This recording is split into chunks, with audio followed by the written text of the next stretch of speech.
থেকে রামকৃষ্ণ বিদ্যা মন্দির স্কুলের পক্ষ থেকে শুভ বসন্ত ঋতুর আগমনে শুভেচ্ছা অভিনন্দন জানাই। নন্দকুমারপুর জয়কৃষ্ণপুর মিলনসংঘ প্রাঙ্গণে রামকৃষ্ণ বিদ্যা মন্দির স্কুলের আয়োজনে আমরা ছাত্রছাত্রীরা আজ সাংস্কৃতিক অনুষ্ঠানে অংশগ্রহণ করেছি। এই অনুষ্ঠানে আমার ভাই ও বোনেরা নাচ, গান, ছোড়া, আবৃত্তি, গল্প ও নাটক পরিবেশন করবে।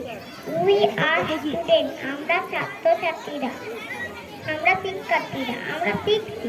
আমাদের অনেক ভুল ত্রুটি হবে, আপনারা নিজ গুণে আমাদের ক্ষমা করিবেন। এখন আমরা অনুষ্ঠান শুরু করছি। Thank you all.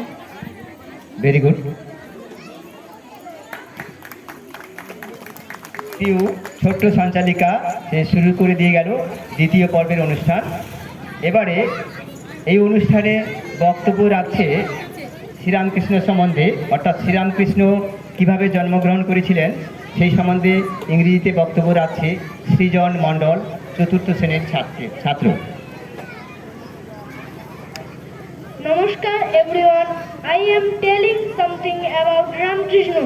Ramkrishna was born 18th February 1836 in the village of Kamarpukur in the Hooghly district of West Bengal in a very poor and pious Bengali Brahmin family.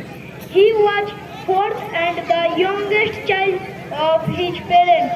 His father was Khudiram Chattopadhyay and mother was Chandramani Devi. As a child, Ramkrishna was dearly loved by the villagers. How Sri Ramkrishna was born as an avatar, I am telling his story. At the age of 60, Khudiram undertook a pilgrimage to Goya, the holy abode of Lord Vishnu, and prayed to the Lord there every day. One night after darshan, when he fell asleep, he had a wonderful dream in which Lord Godadhar appeared and said, "My dear, I am pleased with your devotion. Soon I shall be born as your son." On seeing